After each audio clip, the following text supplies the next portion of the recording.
Jadi inilah yang perlu kita sampaikan kesadaran kepada masyarakat kita. Mhm.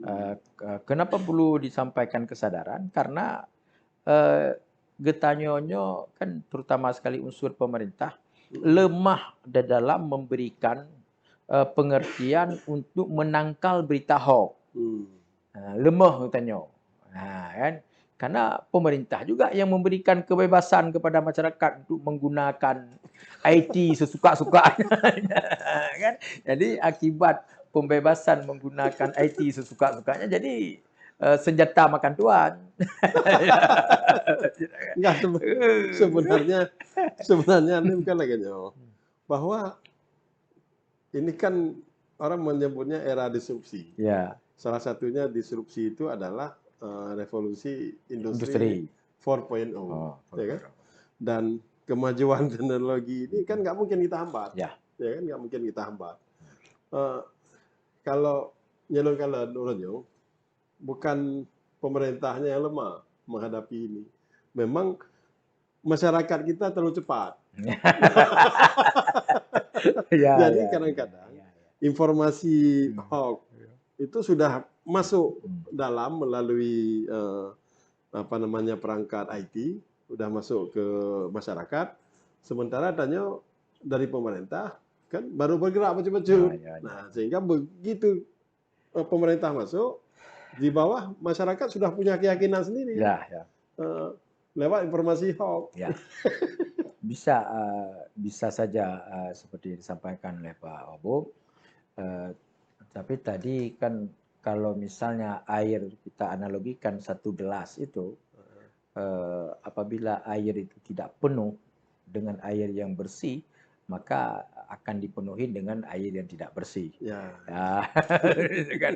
Jadi kita butuh di sini kan butuh kebersamaan dalam rangka mencerdaskan masyarakat kita, betul. dan berapa banyak energi yang dihabiskan oleh masyarakat kita kepada yaitu mengkonsumsi berita-berita yang hoax. Ya. Pemahaman mengkonsumsi berita hoax ini ada kaitan dengan sumber daya manusia. Betul. Jadi ada sumber daya manusia ini, maaf Pak Wakil Bupati, kita di pendidikan kita yaitu 21, 23 dari seluruh Indonesia. Ya. Kan? Sedangkan berita hoax Aceh itu masuk nomor 3. Ini kan berbalik. Ya, kan? Jadi hasil survei yang dilakukan oleh teman-teman itu menunjukkan bahwa yang menggunakan yang mengkonsumsi berita hoax itu sangat terkait dengan sumber daya manusianya. Jadi maka wajarlah Aceh masuk nomor 3, tapi nanti itu tidak begitu akurat analisis ini. Kenapa? Karena Jawa Barat nomor 2. Hmm. Jadi sedangkan pendidikan di Jawa Barat bukan nomor 23. Ya, Ya. ya, ya, ya. Jadi ini analisa analisa itu kan. Enggak, Tapi jangan-jangan begitu kita survei tingkat penggunaan ya, smartphone, ya, jangan-jangan kita nanti dapat nomor bagus juga penggunaan. Jadi ya, karena penggunaan smartphone-nya ya, sangat meluas, ya, maka berita hoax ya, mungkin lebih lebih cepat beredar ya. kan? Tapi karena kan kita lihat bahwa perkembangan informasi hoax ini sudah bertubi-tubi, ya. Mhm. Terutama sekali pertama dulu kaitan dengan pemilihan presiden. Ya. Itu di situ pertama. Mhm. Jadi hoax yang sudah berkembang pada waktu pilpres terus berkesinambungan, Ya. berkesinambungan sampai dengan sekarang ini. Jadi kadang-kadang bagi sebahagian teman-teman yang menyebarkan berita hoax, tahu dia itu berita hoax, tapi hanya untuk suka-suka aja. Untuk suka-suka aja apakah ini dikonsumsi oleh masyarakat, tapi sayang bahwa kita tidak punya kesadaran bahwa menyebarkan berita hoax itu sesuatu yang dilarang dalam agama kita. Mhm. Karena kan man sanna sunnatan sayi'atan, Mhm. siapa saja yang memberikan peluang ataupun membuka jalan bagi orang lain untuk terjadinya perbuatan yang tidak baik, maka dia akan mendapatkan dosa sama seperti orang yang melakukan. Ya, jadi ini yang tidak disadari oleh masyarakat kita, seakan-akan bermedsos itu, mengirim berita hoax itu tidak ada kaitan dengan agama. Nah, yang penting kirim aja. Nah, kan? Jadi tidak tepat hal-hal seperti ini dilakukan oleh orang-orang yang kita di Aceh ini, notabene masyarakat yang Islami, masyarakat yang kuat nilai keagamaannya. Kan? Tapi tadi karena dorongan tadi untuk menyampaikan sesuatu yang tidak baik. Berapa habis energi masyarakat kita pada awal-awal vaksin itu? Ya. Yaitu tentang kalau di tempat vaksin itu akan lengket uang logam. Berapa habis energi itu? Disibukkan di situ. Ya. Nah, tapi ternyata tidak ada. Nah, jadi ini energi-energi yang dihabiskan di warung kopi kepada hal-hal yang tidak bermanfaat. Memang tidak ada. Tapi itu menjadi tren luar biasa. Nah, si pembuat konten ini kalau kita lihat ya berjuta-juta orang yang mengakses pembuatan konten seperti itu. Nah, jadi inilah kerja. Maka kita berharap sebenarnya kan di negara-negara maju yang sudah pernah kita berkunjung itu, mereka menggunakan medsos itu betul-betul profesional. Ya. Sangat profesional mereka menggunakan medsos. Jadi waktu hari Senin, Selasa, Rebu, Kamis, Jumat itu mereka tidak bermedsos. Ya, mereka butuh kerja. Mereka itu harus bekerja. Tapi Sabtu Minggu itu 2 hari habis mereka gunakan. Nah, karena kenapa tuntutan pekerjaan untuk menghasilkan materi itu tidak boleh disia-siakan. Karena nyawa, nafas, uang. Nafas, uang, nafas, uang. Kita di Aceh tidak. 24 jam. Bermedsos. Enggak ada beda Senin, Selasa, Rabu dengan Minggu dengan Sabtu. Nah, jadi bagi orang enggak, dia memang ada medsos. Nanti kita lihatlah hari Senin, hari Selasa sibuk dengan pekerjaan. Wah, kita hari Senin, hari Selasa penuh dengan warung. Ya, kenapa tadi penuh dengan warung orang kita kan waktu pulang ke rumah ada nasi. Pulang ke rumah ada apa yang kita makan. Tapi coba kalau di negara yang maju mana ada persiapan nasi, persiapan makan kalau mereka tidak bekerja. Jadi inilah yang membuat penggunaan medsos orang-orang yang hidup di negara yang maju dengan penggunaan medsos bagi orang-orang yang hidup di negara miskin ataupun negara berkembang. Jadi berbeda. Tapi Cid, ada juga yang bilang begini, bahwa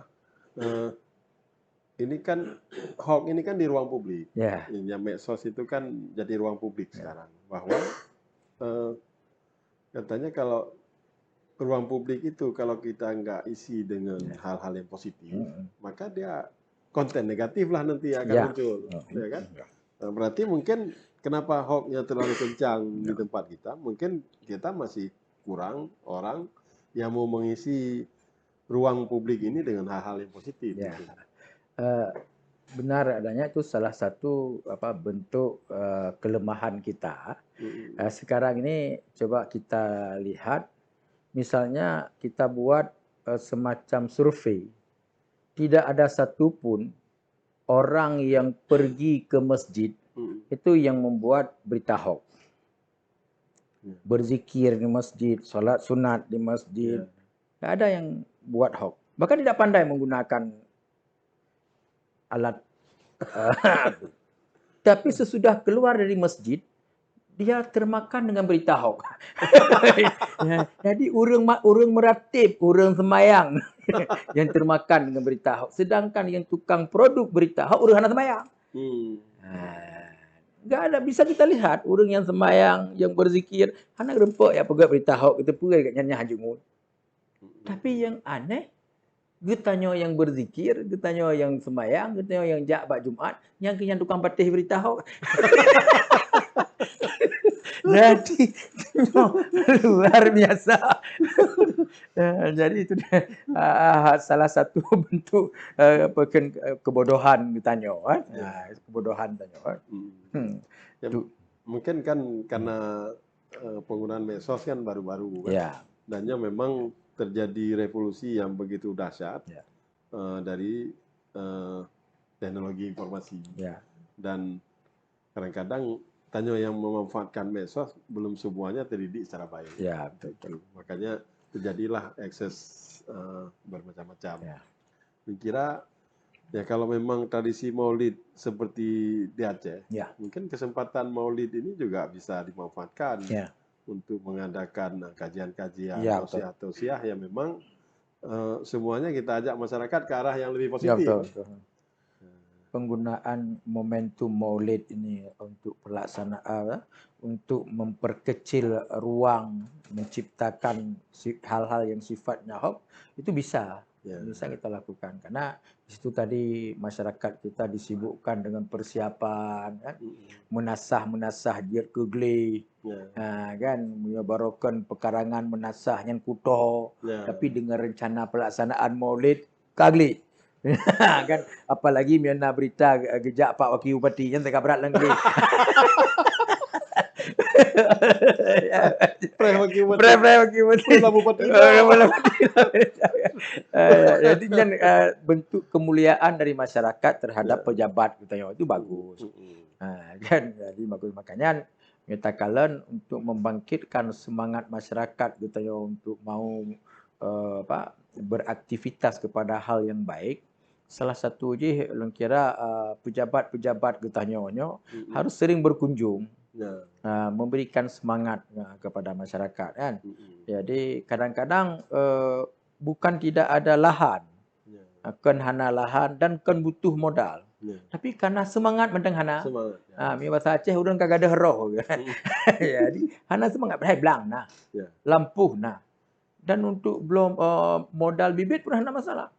Tapi semangat anak. Tapi dengan sebab anak pemimpin yang berkunjung, yang memberikan semangat kepada masyarakat, yang galak kero bak gejak. Jadi kolom dente memandu masyarakat itu hang getim bertani, hang getim berusaha terkendala dengan modal, bukan. Tapi hanya semangat mendangun. Karena kan memang punya usaha bisnis. Modal yang paling besar kan SDM. SDM sumber daya. Sumber daya manusia. Ya. Kepala tajuk modal lepas le ke laba merupa. Bahkan habis modal. Kenapa kan hanya kekelola kan? Hanya kekelola kan? Memang kehadiran tanya untuk memotivasi yang kurang. Jadi makanya Jino kan memang yang sebuah tantangan untuk siapapun yang memimpin. Iya, betul. Jino kan makanya na training yang dilakukan kan. Enggak hanya mudah dibantu tanya. Dipersyarat harus ikut training. Jadi ada beberapa lembaga keuangan yang ingin memberikan modal walaupun kecil kepada beberapa orang, tetapi dia tidak akan mau memberikan bantuan itu walaupun dia tidak berharap ada bantuan, ada imbalan dari bantuan yang diberikan. Tetapi yang sangat dipentingkan adalah dia ingin mentraining orang ini dalam berusaha. Jadi tadi sumber daya manusia tadi. Tajuk lemo, tajuk kameng, kandemun pijut.